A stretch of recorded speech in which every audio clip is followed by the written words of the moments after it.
All right, we are live. What's up, everyone? Welcome back to the channel. So today we have someone really special for me. We have Edward from Monarchs, and we are gonna try the first series of podcast. So, what's the goal of the podcast? Why are you here, or why are we doing this? So, the goal is to chat with the community of Final Fantasy VII Ever Crisis, starting with the people closer to me, and then after that we will go farther. Let's see how far we can go. But the idea is invite people that want to chat about the game and raise awareness of like what are the things that we would like to improve, what are the things that we like about the game, and how can this ecosystem improve and evolve. So let's start with introductions.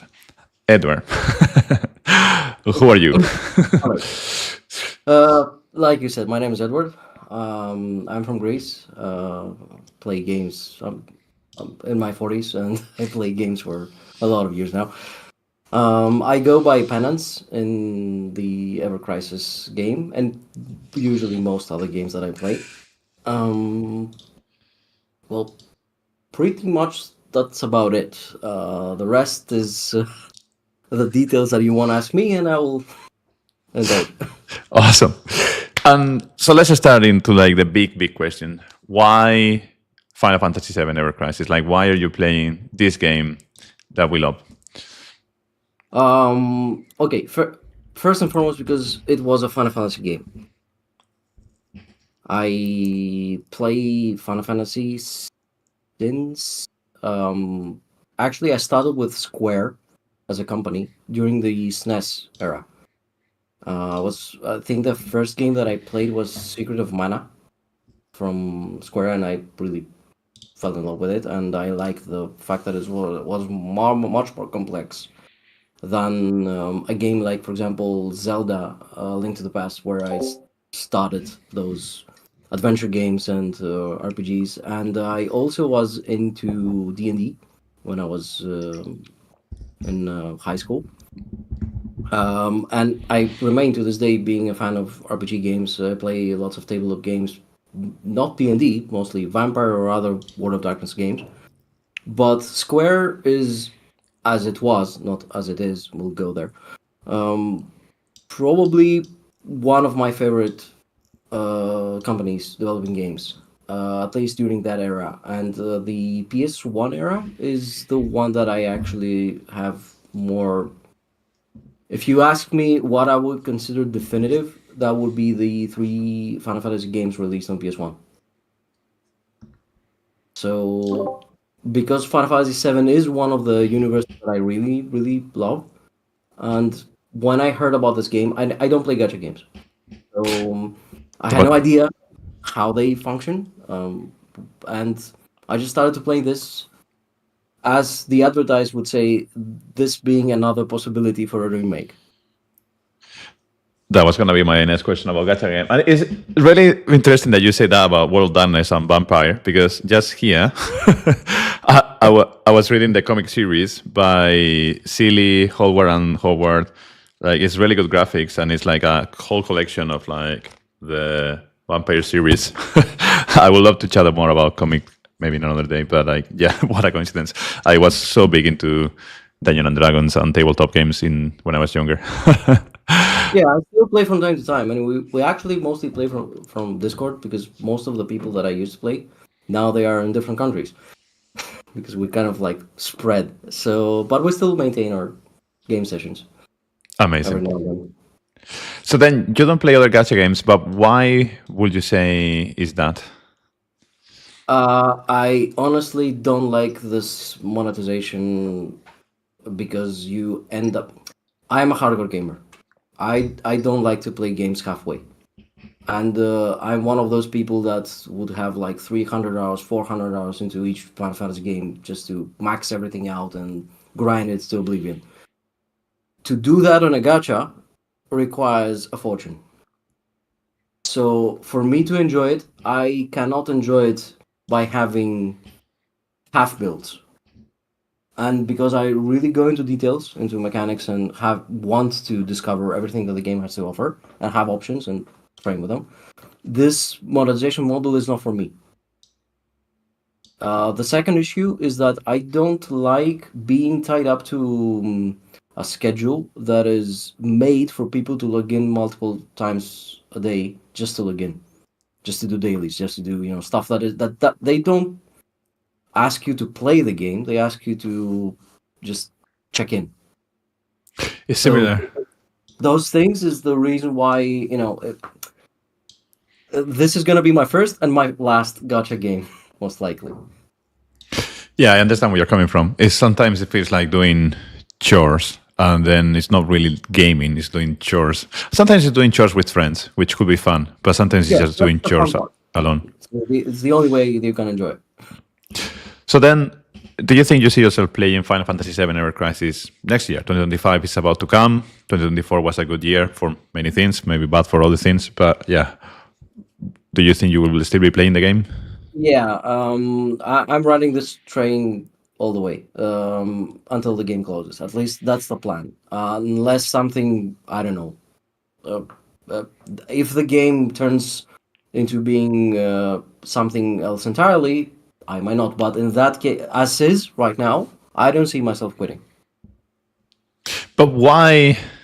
Why is that? What makes Final Fantasy VII Ever Crisis makes you log in every single day? Even we don't like those chores. We don't like to log in every single day, but we still do. Why Final Fantasy VII Ever Crisis makes you play? Uh, Two important things. One, it is that this is actually the one of the games where I really enjoy the game mechanics, the combat itself, how is it played. For me, it is probably the best iteration of the ADB system that Final Fantasy ever had. It's if I would remake Final Fantasy VII, I would have this battle system there with all the complexities of Final Fantasy VII. So that's reason number one. I really like the game itself, the battles, and how you play them. And the second reason is because this world is still something that I love. And once I start fixating with something, I want to test stuff. I'll log into practice. I'll log in to do some hard battles to see how the account has progressed. I'll try to find different builds. So it's mostly just me being hyper focused on this. And the hyperfocus makes you feel that you improve, so that you keep playing. Is that? Yes, and actually, we still keep finding things. We still keep discovering things because that's a thing about Japanese games in general. They don't explain much, but there are many things that people still discover, even in games that are decades old, because the developers actually had them there and it was intentional for them to be there, but they never explained it in a manual or somewhere. Probably it's their philosophy of how they develop games. I'm gonna I'm gonna record this for my future self so that we can share this, even though we're live. But like, I really like this part of your answers. I One thing that for me is very positive as well is like Final Fantasy VII Ever Crisis. I also see myself playing until the end of time, until like they close the servers for whatever reason, or maybe this game will last forever. We don't know, right? But I also enjoy a lot of the gameplay, the mechanics. I have some challenges with like the bittersweet, or maybe just bitter feeling of the gacha. But so then let's discuss then. What are three things? Let's start with three. What are three things that you would like to see in the game? Maybe three features that you would like to see, or three quality of life. Three things. Let's start with three. What will you add into the game? Okay, number one, I would love for the game to have meaningful dailies and weeklies, which means that even on missions that we already have, we had tons of dungeons, we had tons of boss battles that we fought where we just fought them once and that's it. They don't matter anymore. So if you had a feature where this would actually matter into doing this, improving, grinding more, like you do in an MMO, for example, where you have dailies and weeklies, where you go to dungeons, where you go to raids, you do stuff, and then I think that you would have a replay value, and you would actually have more training on your existing teams and understand that, for example, you might not need that specific banner, or you might actually need it because it will improve what you're doing right now, even if it doesn't seem to be one of the strongest weapons there. So that's feature number one I would like to see. The second thing is I would like to see is, remember the Portal app where we had the Yeah. card games, we had the mini games of Final Fantasy. Since this is a mobile game, and it's something that you play to pass time sometimes, you just want to have fun. A game that has stamina, which is this game, it's like it's policing you on when and how often do you want to play it. So if you have mini games there, if you have things that are more casual, even free to play players might enjoy them. So, okay, I am out of stamina, I cannot grind more, or I've done my dailies, but I can play a couple of games triple tried. Why not? I just want to change the atmosphere of what I'm doing here. So that's, for me, feature number two. And the third thing that I would like to see is a free-to-play friendly ranking. So we have the whale ranking, which we know that, if you whale, you're going to be in the top 10. But I would like to see some form of a competitive event monthly that is done, that is irrespective of your gear, that it actually tests your playing skills.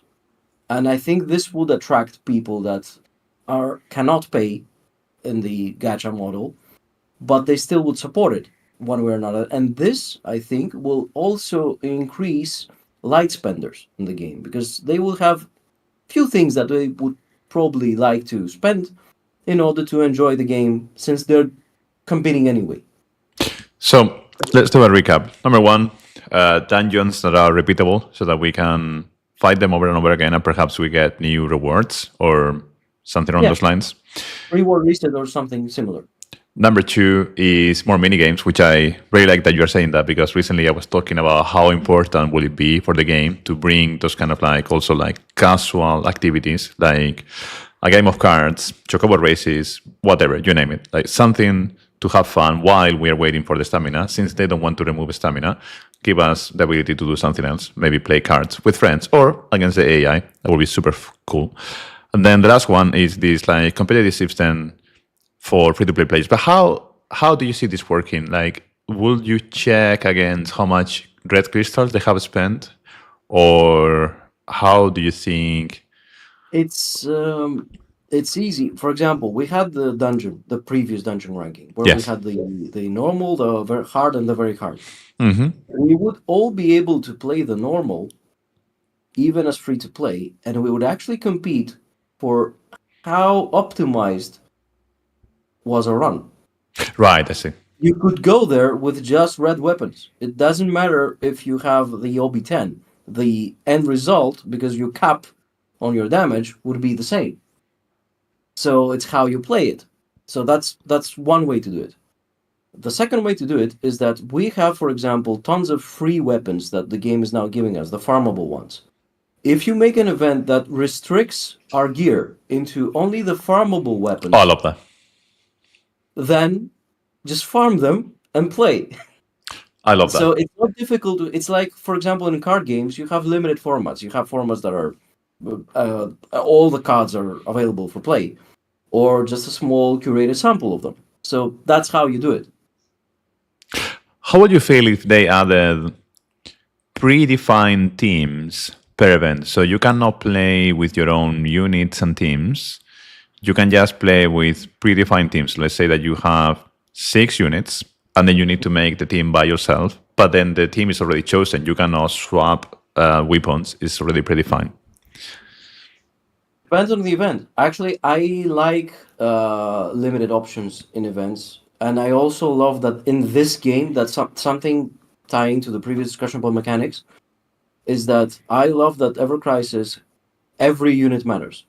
Yes. Every unit is doing something different. Even the units that people believe that they are, forgotten by the developers, like Barrett, they still, if you notice, for example, we have the ranking right now. Barrett's one of the top units that you could use for this ranking, and that is something that I like about this. So if you have predefined teams, or you have events which can only select two people, or even solo. For example, you can have a battle which is only like we have in the story chapters where you have only one character, or no healer, or I don't know, no support. There are ways to make this work. Yes, agree. That would be amazing. Like to play solo against like different challenges. And out of interest, like even though I think I know the answer, but just for the record, why do you think Barret is a good unit? Um, let's say that not everything is gonna be you having the poster boy doing damage. That's a thing that I dislike about gacha games in general, and it's also apparent here, is that the thing that is usually the easiest to play is the DPS, but it's the thing that the whale has access to. The healer and the support, especially if you want to play it correctly, requires more knowledge of the game, but it's the thing that usually the free to play player has access to. So it's kind of like you want whales to carry people, but whales are going to be using the easiest unit here, and you put the weight onto the free to play player to actually know what to do in a fight that they cannot train. So Barret is one of those units. It's a support unit that can work as a tank, that can work as a dedicated support and as a healer, and it is something that on almost every fight that I saw, either Barret or Red somehow can support it or substitute the dedicated support, for example, that would be ideal or not. So that's one of the reasons why I like this unit. But it is lacking on some things that now, for example, they've given Veil to Angio and Provoke, which is literally the two things that you would expect Barret to do. I wonder if we are ever gonna see an evolution of Barret where he actually gets these abilities, or even reprieve. I wonder if like someone else is gonna get reprieve, someone like Iris coming back to life because somehow she stays in. I don't know. Eventually, I think everybody is going to have access to everything. But because they want the game to dole out its content, I think that this is why you see them doing like one weapon at a time, two weapons at a time, one character that is introduced with this ability, and then somebody else will start slowly getting it. So I absolutely foresee this happening at some point, especially when you enter the era of the game, which is, I don't know, let's say it lasts. My prediction is that the game will last for the duration of the remake trilogy. So that's the given plan from the company because it promotes the remake trilogy. So let's say it lasts into 2027, which is the 30-year anniversary of Final Fantasy VII. About that time, you will have probably lots of abilities rotating, weapons rotating. So you would see the same abilities introduced to other characters. I I can see that future happening. I'm also wondering if they are gonna limit us to like roles, specific units, so that Angel will stay as a tank forever, and maybe we'll have new units like Genesis or whoever becoming the second option for tanks, and they will leave behind other units to be support. I don't know. Like I will can't wait to see what. I think that what they will do is that they will limit the power level. For example, you would have better DPS units or better support units or better hybrid units, but they will excel at one thing. For example, we have Matt and Aerith. Okay, those are the two healers that are probably the best healers in the game. Matt is mostly the one that would play defensively and incidentally heal while playing defensively, whereas Aerith has the offensive build as well, and now she has more support tools. So you have this, but Aerith is not a main DPS unit as at this point. If you take, for example, Sephiroth, or if you take Cloud, or if you take Vincent now, those are actually DPS units, but they lack support. Yes, So even if they give them support, I think it's going to be incidental support. It's going to be support in the way that we see weapons like Bahamut Cutter, for example, on Yuffie, which is DPS while doing something else as well. Yeah, it's true that we are seeing this role compression more and more in every banner. So I think that's a natural direction of the game. So we have Gelly Bake in the chat saying that I can see provoke materia being added with a shorter duration. What do you think about that? Materia is actually, I think, due to the gacha nature, they have completely relegated them to stat sticks and utility. So, for example, we don't do damage by materia. Yes. The only way that we will use materia is even if for example, we want a specific effect from them that is usually, I don't know, an Asuna. We want a small move, a cantrip practically, to charge our limit. But that's about it. It's nowhere near the amount of damage that we need to do. So I would like them to experiment more on that. And I would also like them to introduce a support materia. Something that would take your weapons, your existing weapons, getting features. So you have an elemental weapon and you want to add an imperil ability to it. Good. Instead of using the materia to imperil, add it to your attack. Oh, that would be sick. So that's a cool way of actually making them useful and not just stat sticks. That would be amazing because it will increase the versatility of like the weapons that we have right now, so that any weapon could do anything in a way, but perhaps like not in the best way possible. Maybe you can just go like magical defense low, and that's it, because that's what materia does. And here's the event discussion that we had previously. So if, for example, you have limited options and say that you don't get to do, you have only farmable weapons, but you have lots of utilities from your materia. Now they are going to shine. So there are ways to support this. It all depends on how greedy they are on the gacha part.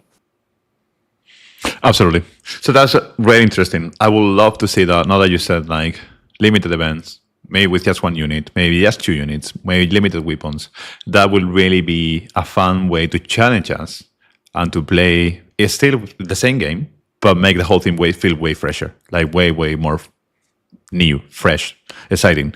Awesome. So let's discuss what is one thing that you will change about Ever Crisis? If I had the option to change only one thing, it would probably introduce a proper pity system in the game. There is a way for people to spend exactly the same amount of money that they spend, but actually be rewarded for it in a more just way. It's not difficult maintaining the same odds. You have 7.5% odds to get a gold weapon.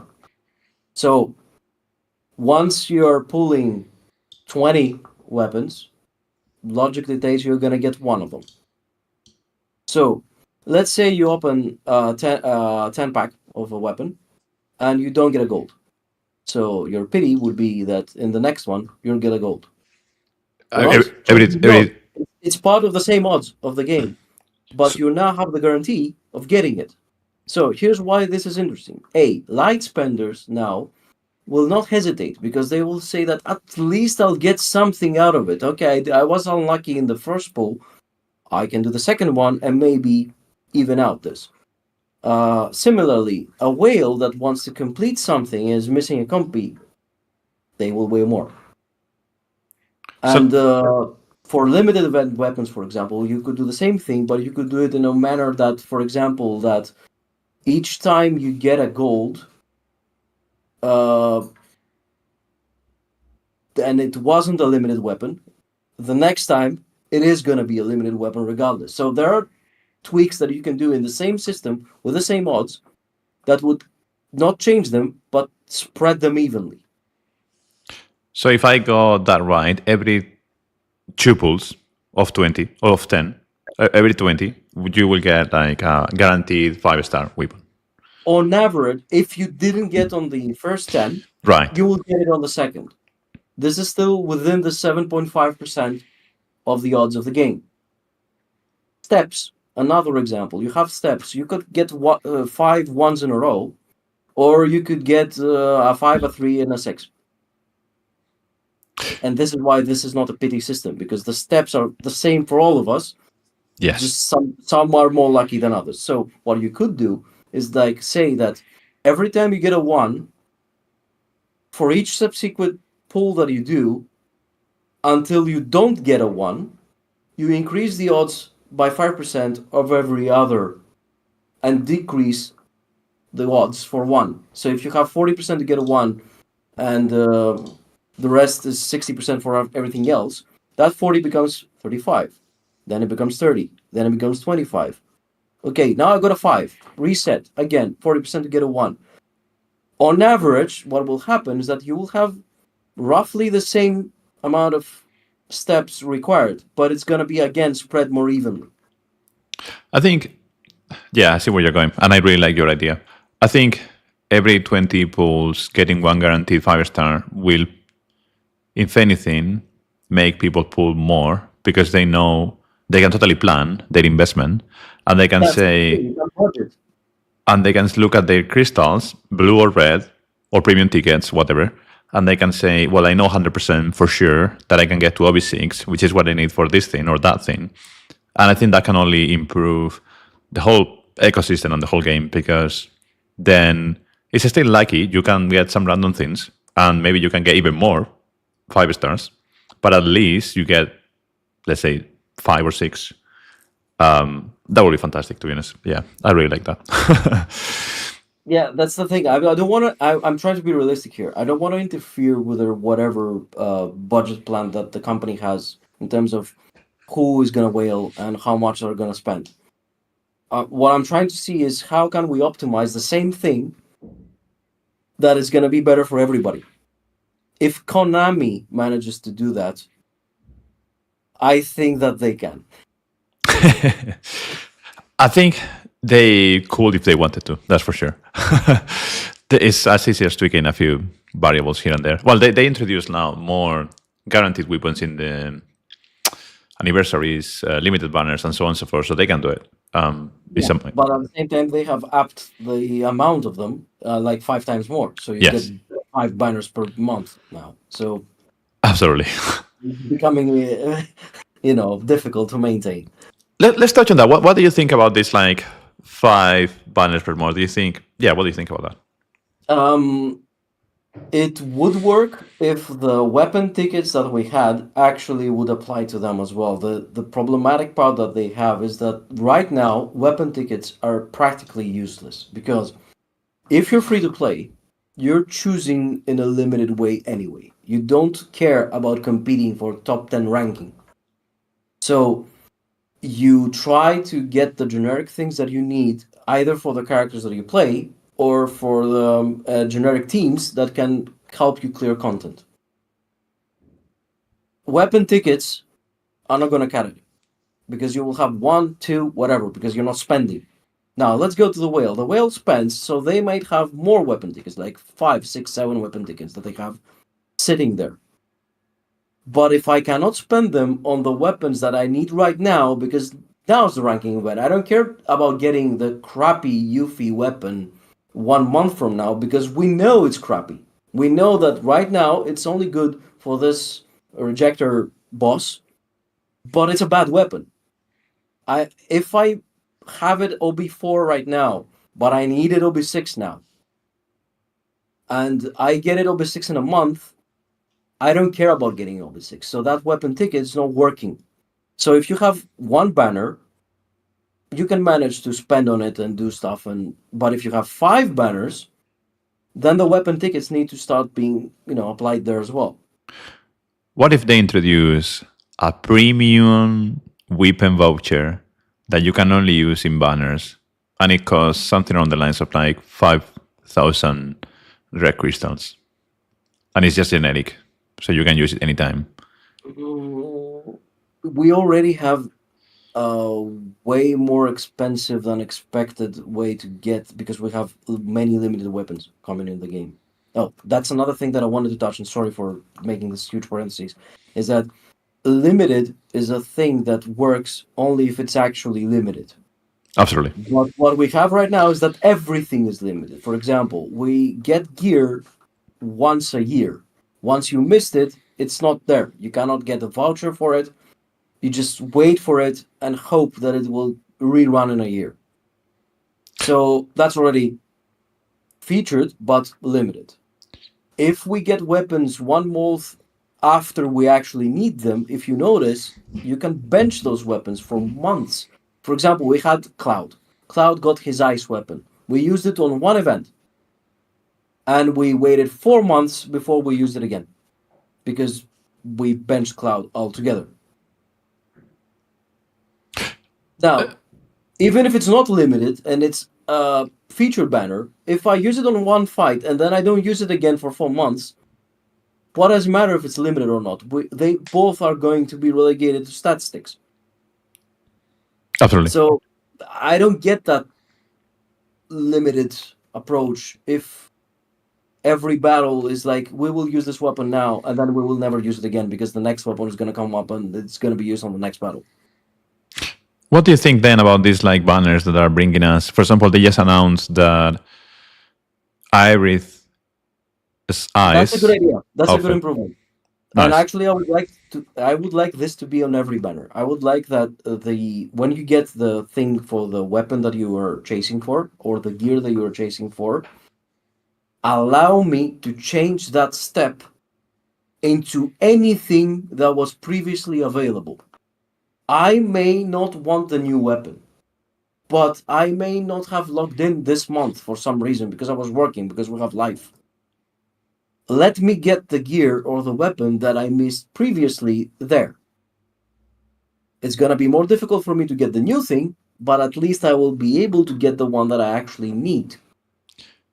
I think that's another amazing improvement. I would like to call that out as the fourth improvement that I would love to see in the game. Especially like if we think about it, after page 3, there is generally nothing. There's no need. There. You don't pull after page 3. Realistically, I never pull after page 3.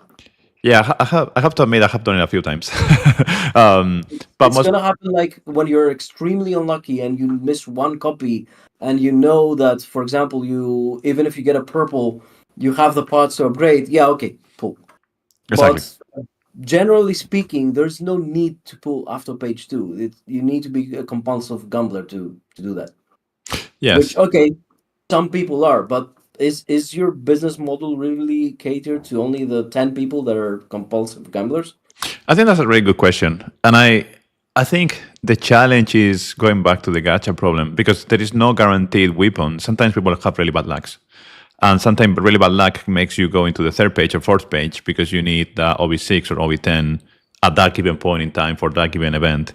So I think like them thinking about how they can make the most of like page 3 or page 4 could be really useful for those people that need to pull like as a way to like have something. And maybe like getting a past outfit will actually be good, I think. That's one way to do it. Yeah. But in general, there's a trick with money. If you have a finite amount of it, it doesn't matter. So if I have 50 euros to spend and I go into a store, most likely I went into the store to spend my 50 euros. So the more I get out of that 50 euros, I will have spent exactly the same amount of money that I would spend anyway, but I will actually enjoy the purchase. And that's the trick here. People that won't spend. People that will spend anyway. So make it more enjoyable, and there is a chance those that are undecided, those will actually spend more. Yeah, I agree with you, 100%. So let's say that maybe we have like newer player watching this. Maybe not. Maybe someone is like looking for like to try Final Fantasy VII Ever Crisis. I will hope to see more players trying the game because I think the game still have like so many things to offer, and I actually think it's the best time to play the game right now because of the many things that they have introduced. What is one advice that you will give to newer players trying to play the game? When you're entering a game that is already past a huge chunk of release, you don't enter there to compete with the top 10 players of the game. So you start small. The thing that I would advise people to do is to clear the content at their own pace, clear the normal content of the game first, because this will teach you the mechanics. And to be honest, the first thing that I would advise people to do is not to rely on auto and just seeing the game play itself. Oh, I Because love. at some point, because you're not learning how to play it, and there will be a time where you actually need to know how to play it, and you'll be discouraged because you will think that, for example, you're missing tons of weapons from the gacha, which you actually are not. I have seen good players in this game that play with equipment that is half of the equipment that most of the whales use in our group, and they do a decent result on events of even getting into top 10 or clearing content that is clearly above their power level, I love that you said only that. because they know how to play. Yeah, 100%. I honestly love that you said that. Like so many times, I have chat with a few other friends that play this game since day one, and the other day I learned that most of the time they're playing auto, and sometimes I was like, come on, like to really play the game, you need to play manual. Like if even if you're in your phone or if you are in your PC, it doesn't matter. But playing manual is the thing that really, really makes a difference when it comes to like getting the best out of your team, and especially now that we have like real manual, which it took a while, but finally developers listen. So Yeah, but like, you it's saw the ranking events, full manual. Even if you don't do it, for example, say you're playing on manual and you know the game, and there's a fight that is actually easier on auto, or you have some things that you can um, actually take advantage of by playing on auto or semi. But now you know what you're doing. You know why you're doing this. If you start the other way around, you're never gonna play the game. The game's gonna play itself. And when the game's gonna play itself, at some point the adrenaline rush of the slot machine will end. So you're gonna play the game for a couple of months. You're gonna clear a couple of battles. Battles are always gonna be hard because there's no end to it, and you're gonna get bored. absolutely. I'm all for people being more casual, not caring about any of what we said right now, and just want to play the game. They just want to cosplay, and this is where the previous discussion about card games, free stuff. For example, why not give gear that is cosmetic? Why everything needs to be functional? People like to play dress up. I like your point a lot. I will go even as far as to say, why not make it even asking for some in-game currency to get some of these cosmetics so that we can challenge ourselves to get one event just because we're gonna be able to dress Barret as a Santa. I would love to see Barret as a Yeah, Santa. I think many exactly. I, people. I think that the reason why they haven't done it is because they have gacha sells banners. Banners have costumes. Costumes have design, and they don't have enough designs. And Yes. to get more designs, you need to pay for those. And you already have seen strange shit that they have released. So I think that that's the reason why for now they hold off. But it would be a good idea to attract more players. Do you think this is like perhaps like one of those chicken and egg scenario where if they were going to add more events where could get cosmetics, then more people perhaps will be invested in the game. Therefore, more people could perhaps buy for the things that they want to sell us. But because they don't do it, they will never see those new people coming into the game. And then there is. Do you think that perhaps we're seeing one scenario like that, or maybe that doesn't make any sense? It depends on, because that's the problem of publicly traded companies. They follow a model and that's it. They don't deviate from it. Whatever they have as a business plan, they just follow it.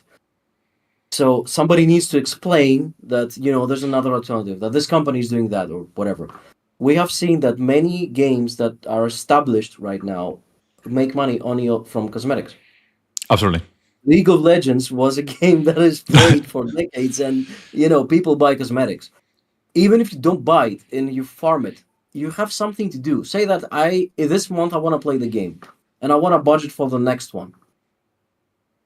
I have something to do now. I can farm free stuff. I can do a new gear on my characters. I just want to look differently. I think this is true in all the games that I have seen, like in other, let's say, styles.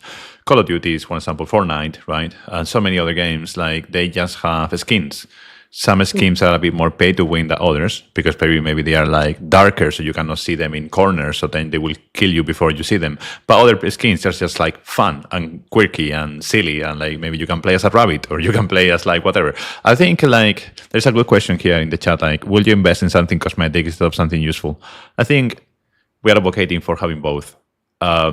Perhaps like banners still remain, but then also in events you could get some cosmetics every now and then, maybe not every single event, so because it's too much FOMO, but perhaps every now and then getting like the option to dress, even if it's just, for me honestly, even if it's just like a silly hat on top of like Cloud or Tifa, maybe the cowboy hat that you could put also in other units, so that you could build the three of them with a cowboy hat or something like that. I think that would be, if anything, nice to see. Accessories would actually be nice if they would include it. And this also gives options to players. Say you don't want to grind. Because right now the game, if you notice, it only has one mode. Is you grind and you beat difficult bosses. That's what you do. But say you love Final Fantasy and you want to play dress up, or you want to play for fun, or you want to play something else. If you have the option, you still can play this game and don't care that you get 3086 on your ranking event. I am a hardcore player, so for me, getting top 10 is something that I like to do, but I am one guy. I am certain the world is filled with people that have other tastes. They are still playing Final Fantasy, so why not have them here? It's a Final Fantasy game. Absolutely. By the way, yeah, that's like linking this to other gacha games. I have seen that Sword of Kumbalaria, I used to play that. Wuthering Waves, I'm still playing that. They do, Wuthering Waves is now doing cosmetics over weapons and stuff like that. And Sword of Kumbalaria is really good as cosmetic. Also, Reverse 1999, I used to play that a lot. And they also do cosmetics. So I think there's a universe where it's not a crazy idea. That's what I'm trying to say. The other games are also doing this. So I don't think, like, why not? It could be, yeah. What about let's discuss like mechanics in the game. So you were saying you have been top 10. I mean, I know you, but like, how often have you been top 10 in these like PvP events? I think, with the exception of the first one, every other event. And what makes the mechanics of the game so good to like for you to challenge yourself and to go for it? I like the ADB system, and I like that this particular system, it has its flaws in terms of development and coding, because, for example, you press on a button, it's not registered. You press on an ultimate weapon, you need to press it 5-6 times before it registers, because the character is doing a basic attack and it does not register. You have flaws, but let's say that it works. When it works, it has a really skill-intensive system to it. So for me, knowing that I need to do this on 4.6 ADB, so that the move will connect when the boss is doing that, and I have time to enter into defense stance, and the defense stance is gonna now highlight. So when I go back to the after the boss is doing the attack, I can immediately switch to attack. Things like that is what intrigued me, to figure out exactly how this thing is gonna play out, and push mechanics. See, for example, that some moves connect when damage appears on screen, some others do not, some others are cancelled. All those things is the reason why I like to play this competitively. And for me, ranking itself, I don't care about the rank. I just care to play optimally. So, say I have an account, and I know that this particular build can get you, for example, an X amount of points there, and I'm X minus 2. I don't want to do this to beat the next guy. I just want to be sure that with this build, I can reach X, because this is the threshold for it. And this is why I like seeing other players that are better than me play. I just want to see what they do. I just want to see how they think, what they discover. So we all help each other this way. It's one of the reasons why I like our guild, is that we try and we help people be better, be it free to play or Giga Krakens. It doesn't matter. Yeah, I share the same sentiment about the game. I wish sometimes it was a bit more responsive. As we have seen, like sometimes it really takes a lot to change the stance and small things like that. I also like sometimes miss the very early days of the game where we will throw attacks just to increase our limit bar, right? And I Yeah, remember, this is a bad move that they have removed this from the game because this is something that required skill to play. I understand why they did it. We now know it, but the problem is that not all fights are designed with the animation frames in mind for that. absolutely. So when you do something that has 10 seconds animation frame, you're at 9. You have connected the move. The move has done damage. You have the buff. You have everything. And just because 2 frames are missing and the boss is doing something, you just don't get your limit charged. Makes you don't use this move at all, which is not the intended way to use this move because the move fits. It does the damage that it needs. So I understand that they didn't want this to be refunded at the beginning or the end, but they chose the worst option out of two for me. Yeah, I agree with you. I miss that a lot. It was adding a level of like it was one of my reasons, one of my arguments to like encourage my friends to say you need to play manual because it's so important. For Yes, example, you this do a move extra. exactly.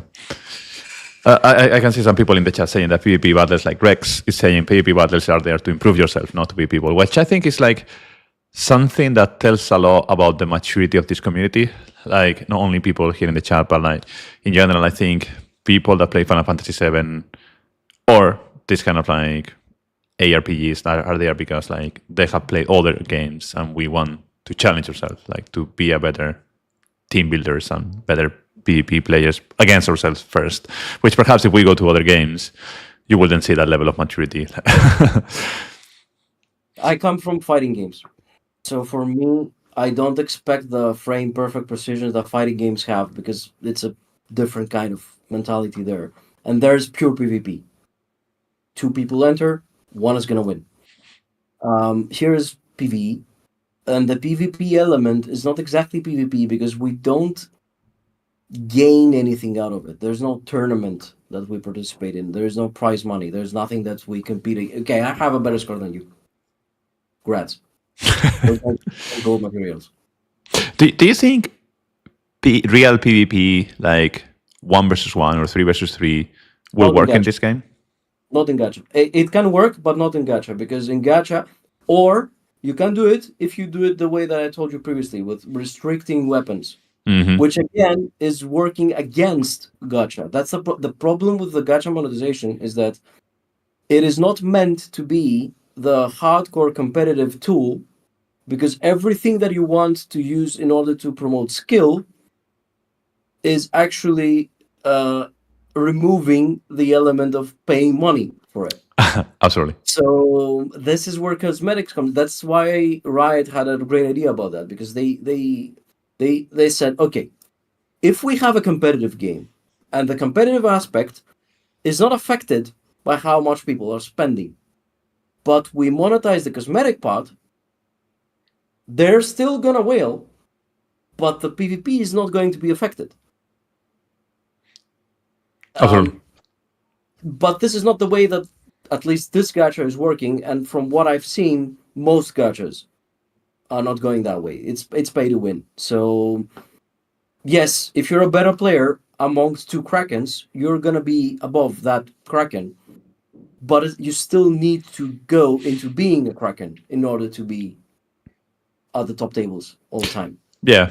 I think as we have said in other times, like you need to dress for the occasion to be able to do PvP in this game. And then after that is when the mechanics come into play and the depth of your experience and your strategy and so on and so forth. But at least you need to have the very basics items. Sometimes it's not even OB10 or everything, but it's just like at least maybe OB6, plenty Most of of the things. times, if you notice, all my ranked events, I lack OB10 on many crucial weapons. Now, for example, the Yuffie run, I have an OB8 weapon, and sometimes I would the fire event. I had an OB4 weapon, the main DPS.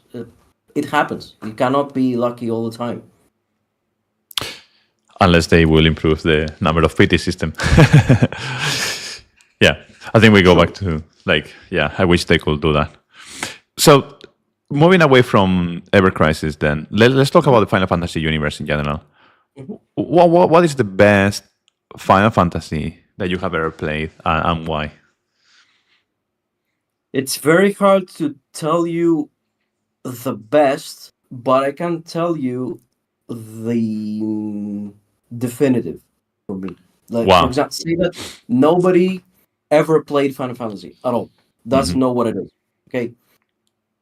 The one that encapsulates everything that is Final Fantasy and closer to the original creator of the Final Fantasy for me is Final Fantasy IX. Why do you think that?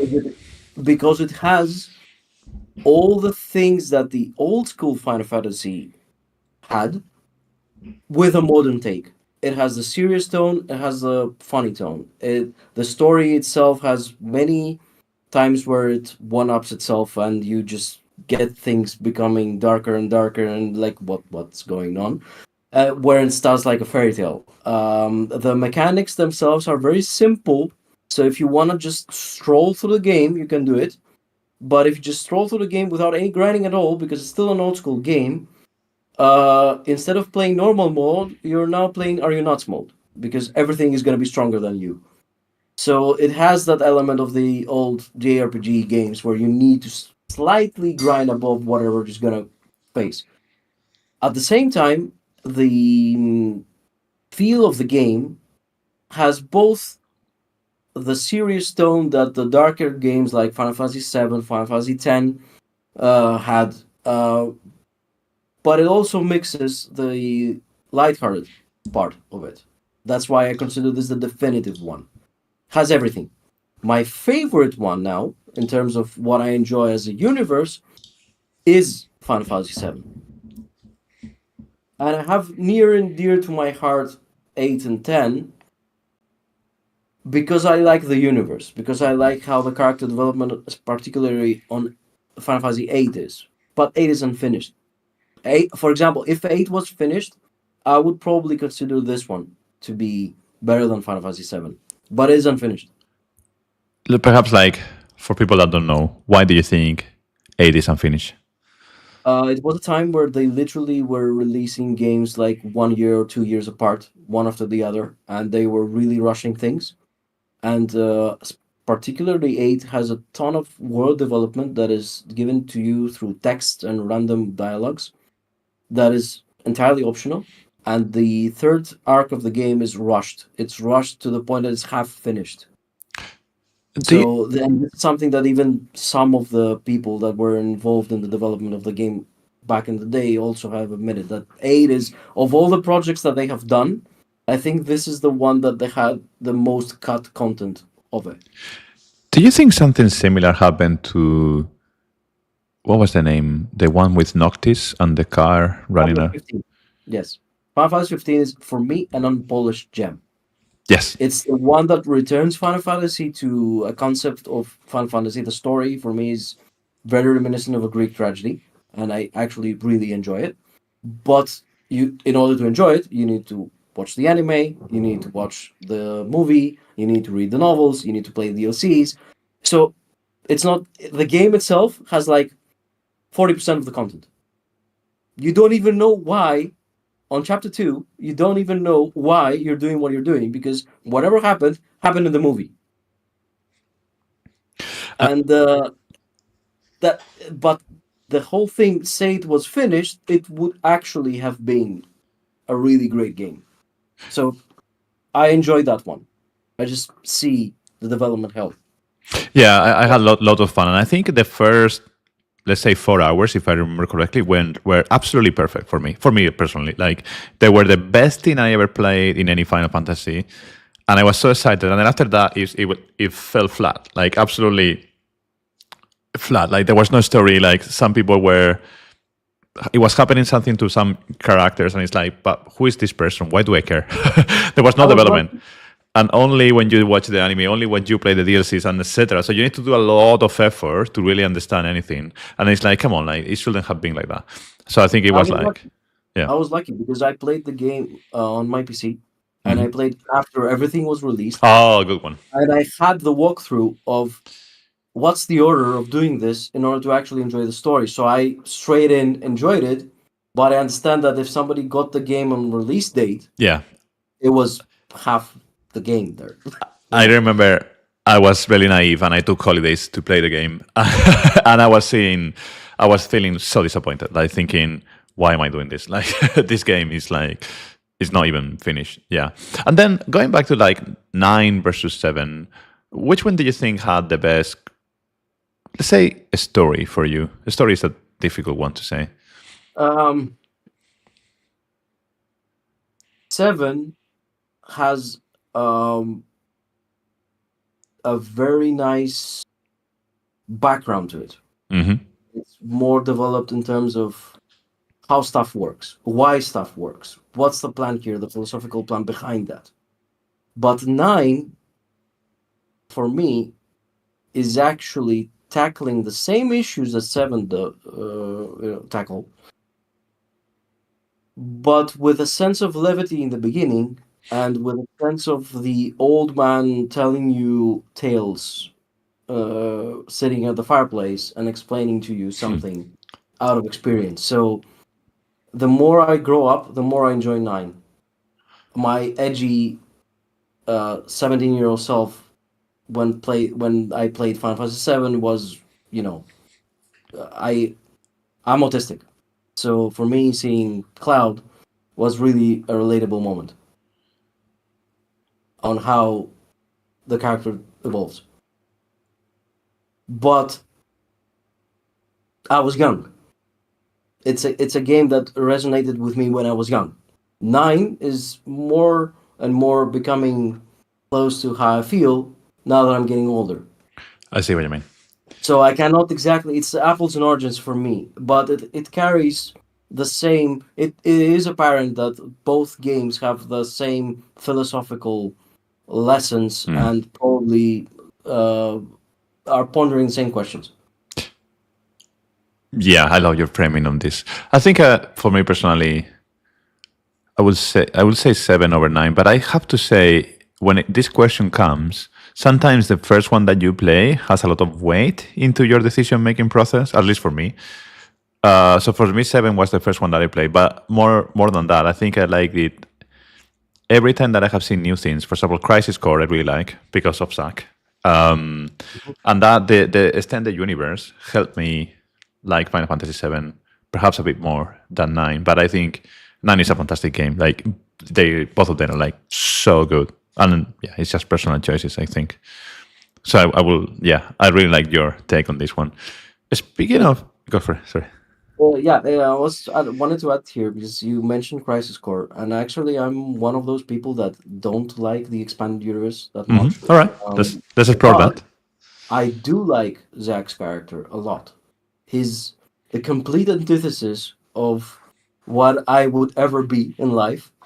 But I like it because it's the first time that we see a character in this game that is not edgy, that have not, he doesn't have any issues actually. He's the good guy that is really talented at what he does, is genuine in his attempts of doing it correctly and effortlessly. He would be the perfect guy for this role, and he was just really unlucky into being thrown into this situation. And the reason why I didn't like the expanded universe was that they did nothing with that. Is you play this character, but you actually have shoehorned other random stuff in this story that have we didn't need that. It's the same problem Mm, that Vincent had on the Dirge of Cerberus game. yeah. Random people you don't care about that add nothing to the existing story, and instead of actually seeing the story of the character that you want to see, you're seeing the stories of other characters. So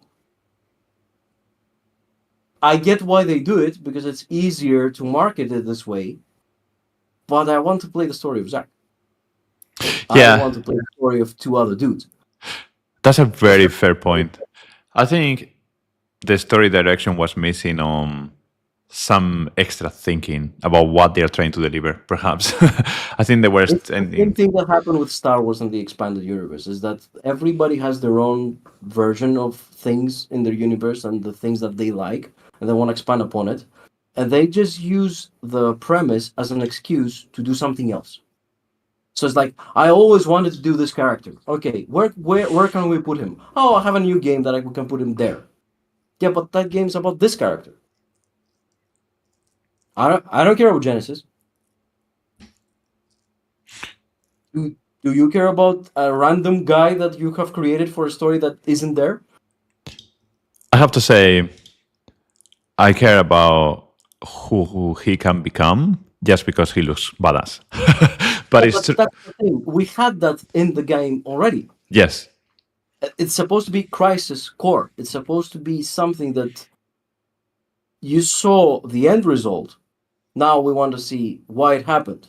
No, we don't see that. We see just yet the same plot with different characters doing the same mistakes. So it removes value from the actual plot.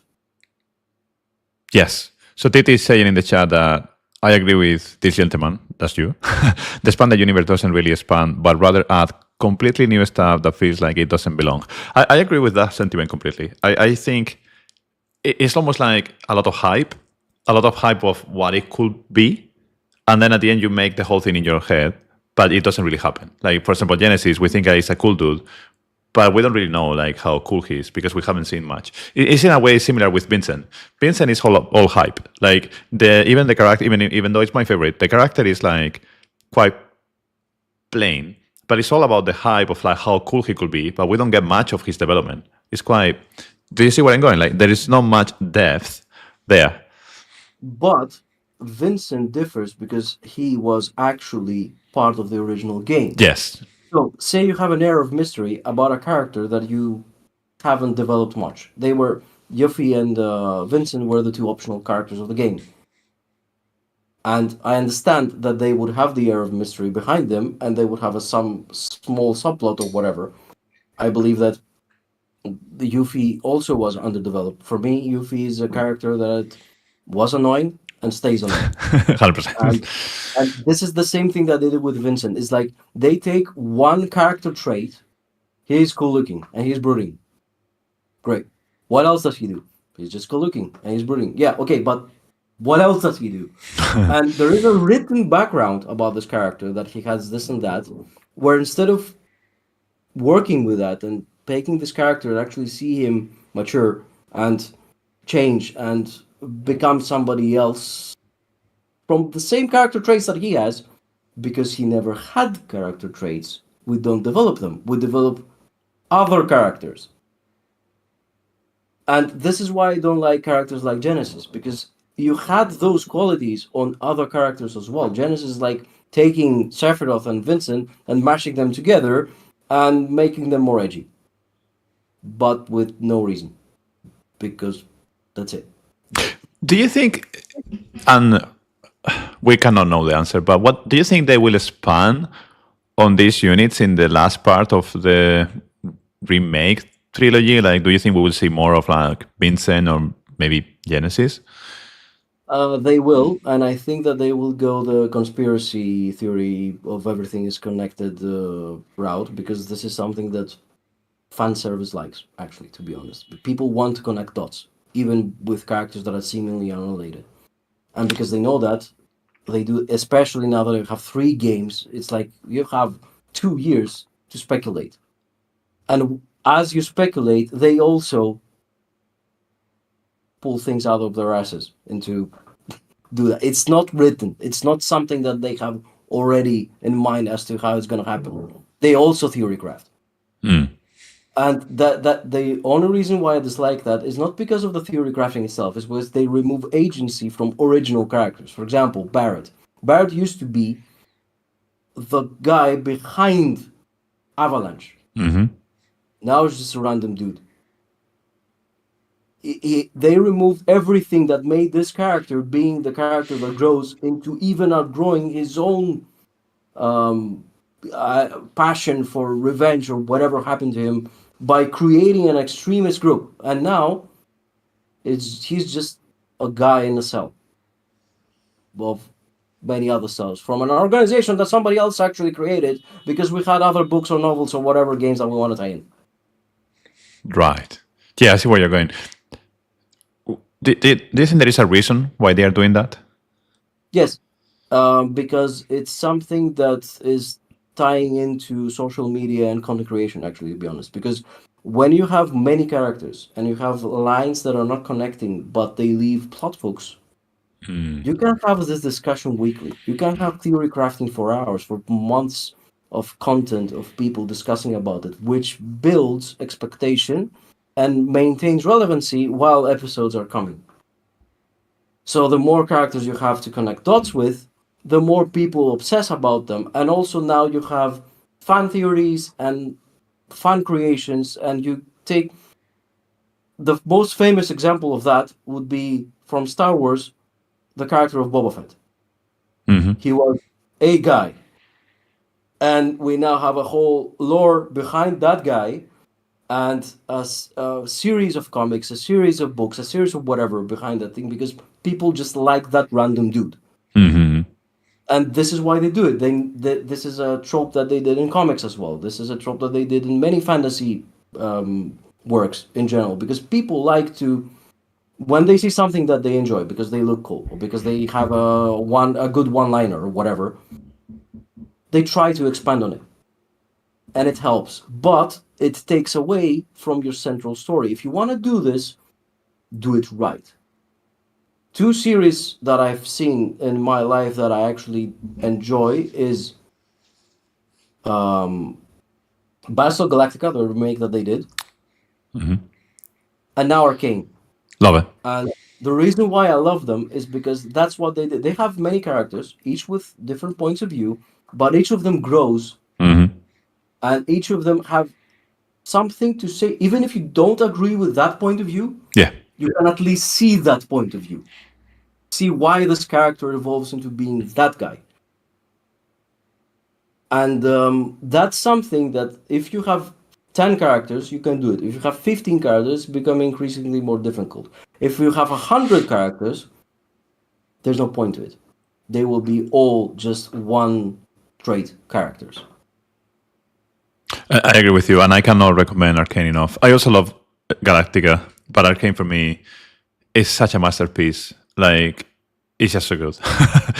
The level of details that they put into the designs and the story is something that I have never seen, I think, ever.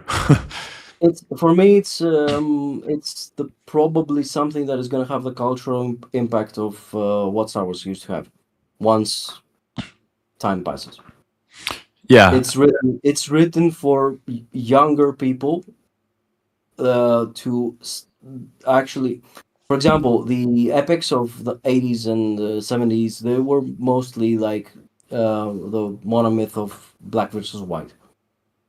Yeah, you take the aspects of why you would be black or why you would be white, but it ultimately is black versus white. What Arcane did is that there is no black or white. There are points of view. And those points of view will clash because that's what happens when there are points of view. The story does not resolve because life does not resolve. Life is life, life goes on. And you still have the same points of view as life goes on. And this is something that, especially now that we connect more to the world, because now we're online. I mean, I'm talking to you, we're talking to other people online. That wasn't that easy to be done during the 70s and the 80s. Now it is. So we have more points of view that enter and match together. So we have paradigm shifts in societies. That's why I like the series, because it has the same seriousness as previous material, only taking it into a new age of people having more understanding of stories of Europe. But still respecting that. They have the same care for how to develop those characters.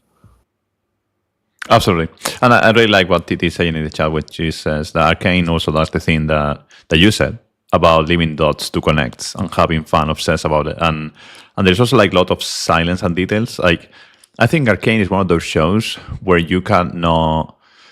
For example, sometimes you go to a gym and they have like these TVs, and you can pretend to watch a show while you are working out. And some shows you can actually do that, but Arcane you can really know, or you shouldn't, because there are so many tiny details, like expressions in the eyes, or like something passing by in silence, that you actually need to be actively paying attention. And yeah, I love that about the game. Sorry, the show. Speaking of characters, jumping again into the predictions, we know that Sid is coming in January.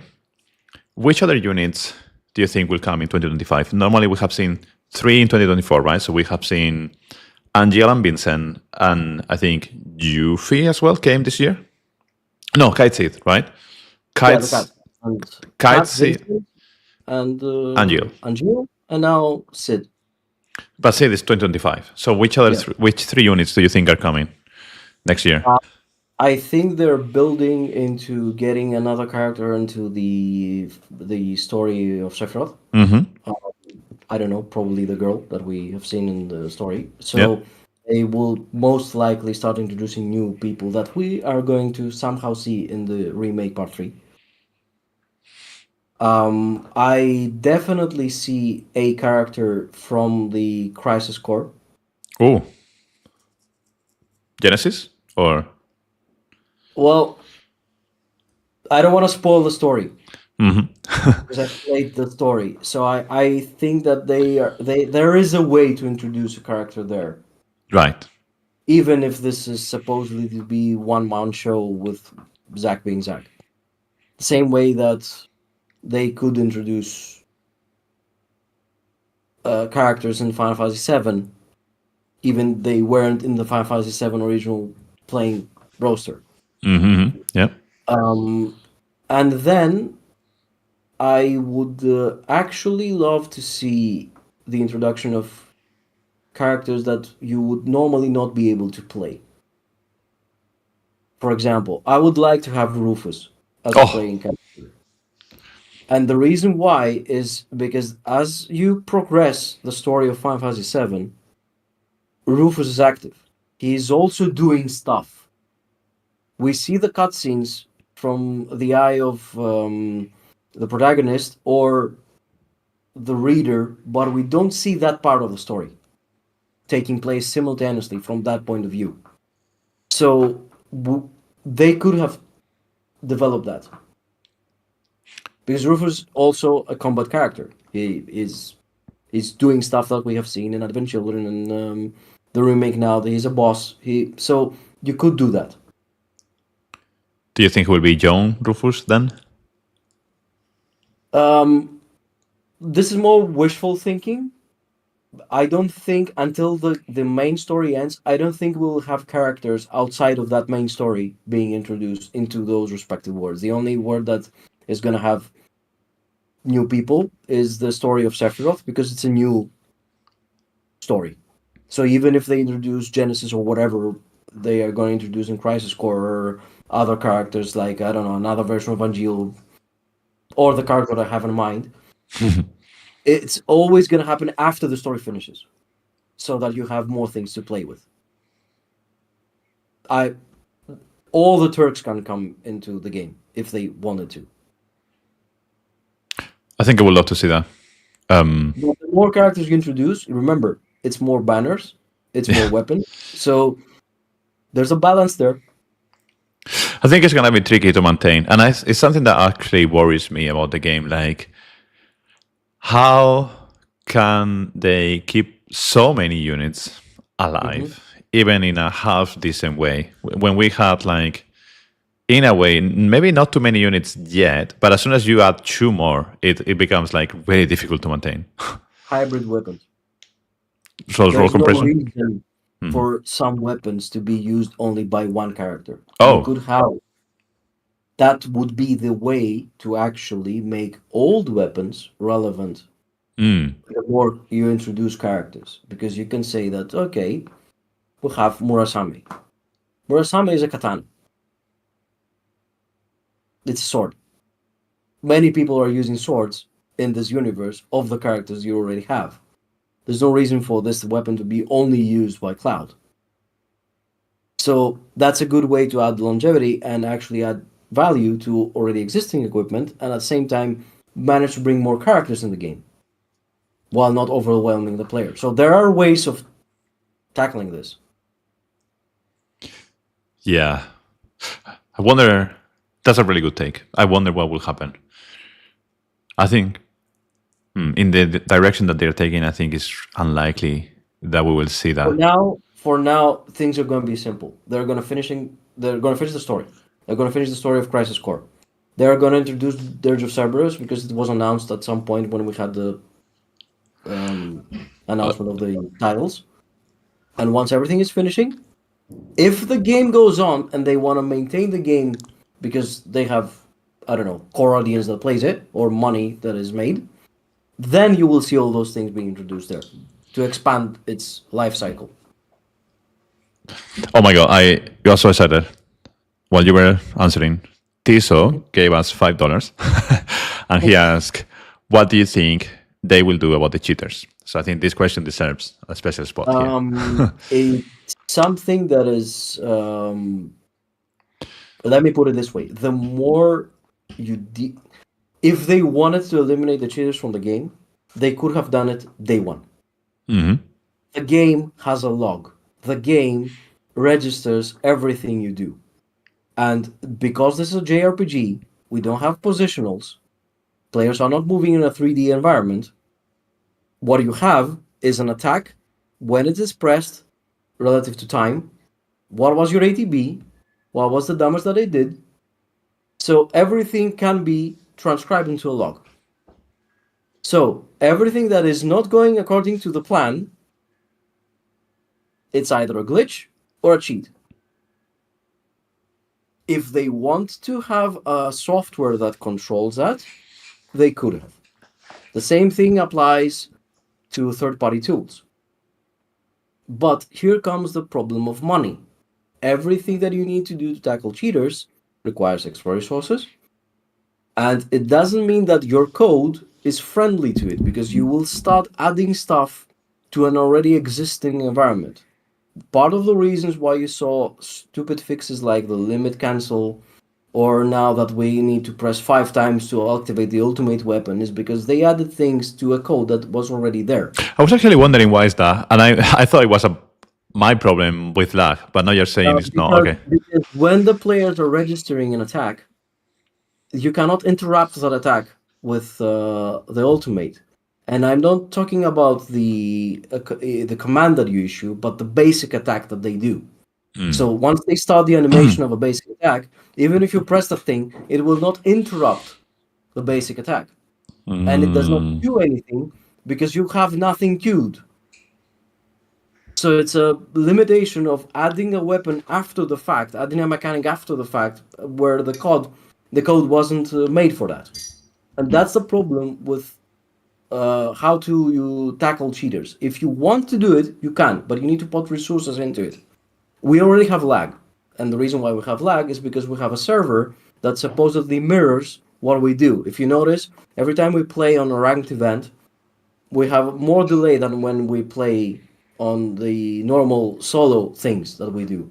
Yes. Because what we do gets transferred to a server, and then it gets back to us. And if, for example, the server corrects something, we get a new instance of where we were. So the ATB will jump, you will see the stance going up and down, things like that. Now, they obviously have some things in mind as to what the server checks. If you have, I don't know, cheat engine. If you have a memory address code that makes your health full.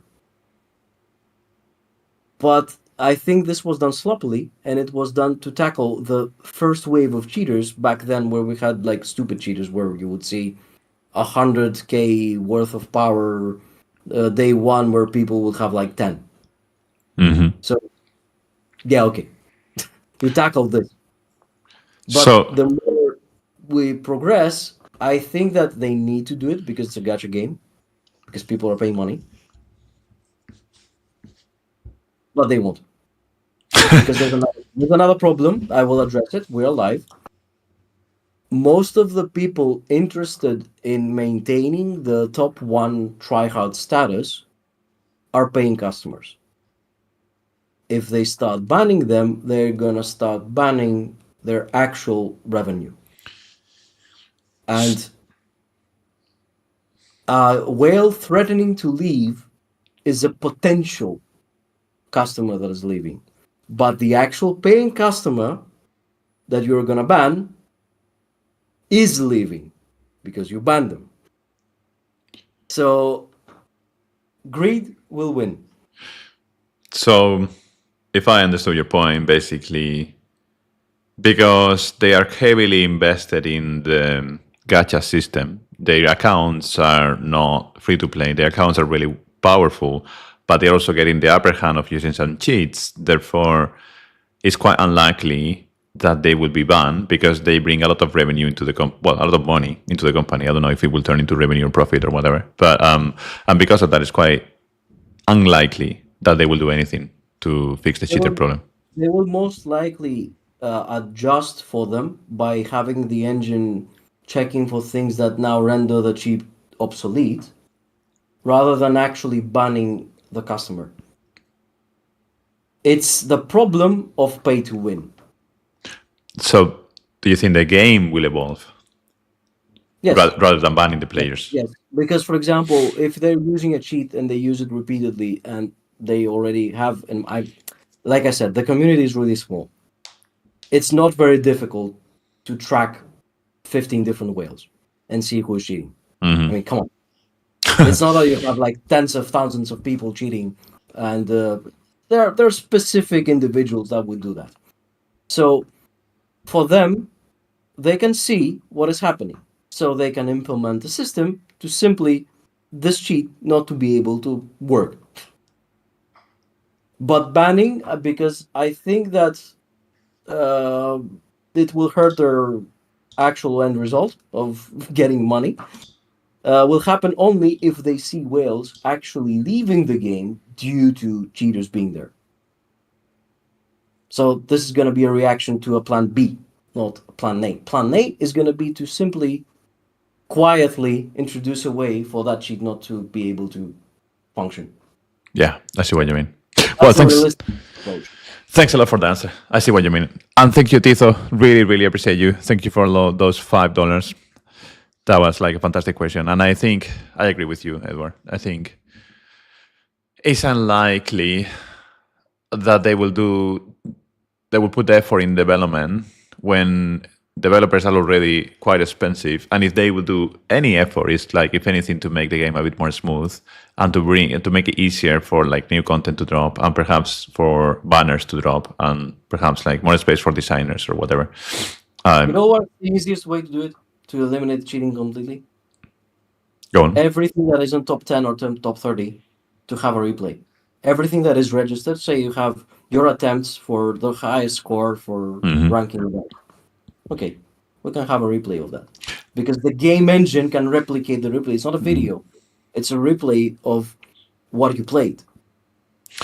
Since you said that, I know some other games, they do the whole replay, so you can actually watch the whole match. And it would be really nice if after the the event is over, if we could watch the top 10 scores and and just see how they were playing and just see what they were doing. That would be fantastic. And that's how you eliminate the cheater. Because the easiest thing that you can do is, okay, show me how you did it. Yeah. Oh, I would love to see that. I think we talked before about the features that we would love to see in the game. Actually, I would love to see this feature. Also, because this one relates to something that I have been saying a lot of time, which is like, we need the leaderboard, right? So imagine if we could actually keep those gameplays forever, and then we could go back in time and say, okay, in June 2024, this was the replay of the top player, and maybe it was Chaos, or maybe it was VRT, or maybe it was you, or maybe it was someone else, and then we could actually see how that run was. That would be flawless for me. Yeah, I agree. We need a Hall of Fame, and we need somewhere to track our, like, where we have the player score, where we see, like, I don't know, how many chocobos I have Yeah, farmed or whatever. Yeah, show me my achievements in the game. absolutely. 100%. Basics. Yeah, going back to basics. Awesome. So wrapping up then, one final question then. We talk a lot of Final Fantasy VII Ever Crisis. Perhaps two more questions. Why Monarchs? Hmm. Why Monarchs? And then after that, which other games are you looking forward in the future? So let's start with Akil. Why Monarchs? Yeah. It started randomly, to be honest. I was in Pain's server along with many other people that we met there. And when Pain was no longer interested in Ever Crisis, we started moving here and there. And the initial plan for me was to run one of the guilds in Pain server.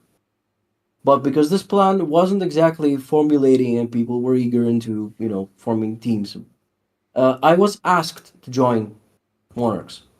At that time, I asked also the Guildmaster Peter in the Pain server if he's okay with that, and I just went there. And in the that was the why I went there.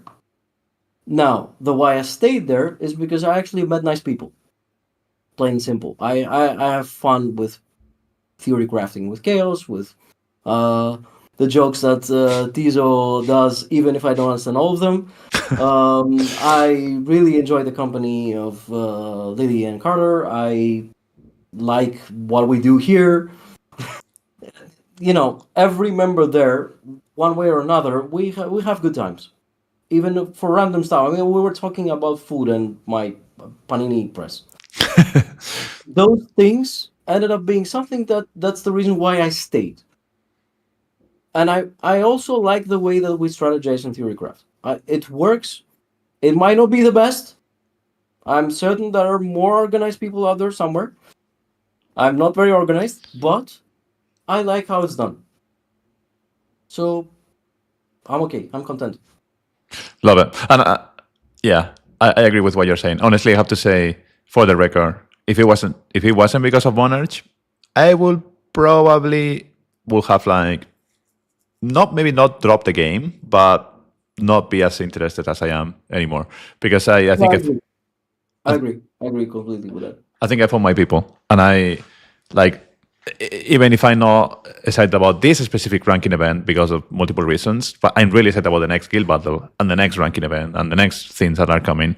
And if I was not in Monarchs, probably it wouldn't be the same feeling. I can just hope for other communities to find each other for the game to survive, right? Because at the end of the day, community is so important for the longevity of the game. And if you don't find your people, it's just so difficult to really enjoy the experience because you feel totally disconnected with the rest of the world and what's happening. Then the final question then, which other games are you looking forward in the future? Actually in the back, I have a back catalog that I haven't played. I need to finish the Yakuza series. I'm currently on Yakuza 3. It's actually one of my favorite series that I didn't discover in time and I'm enjoying now.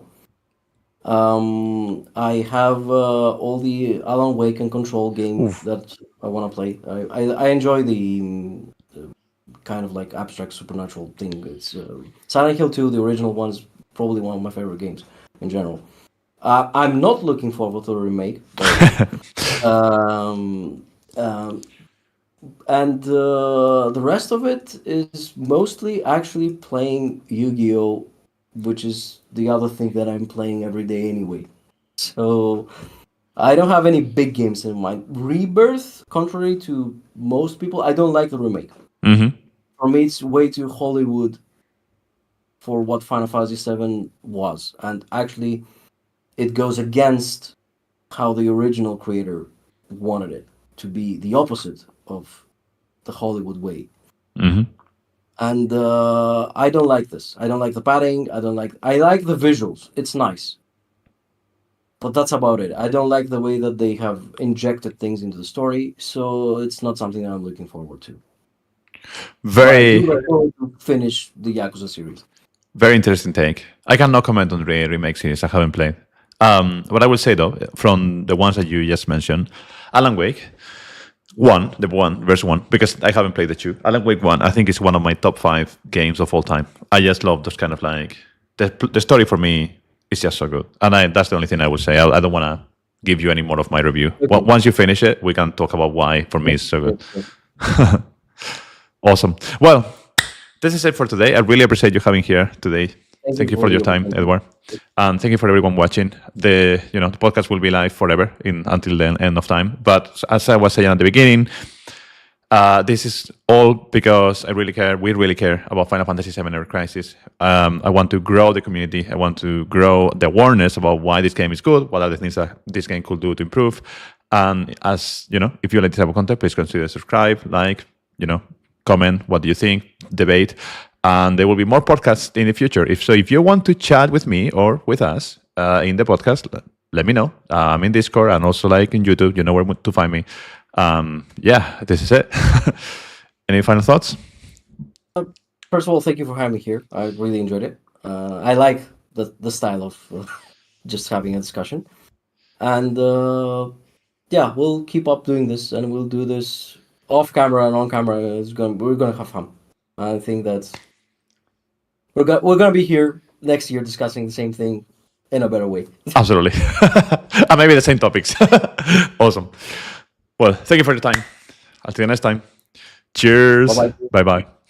Cheers.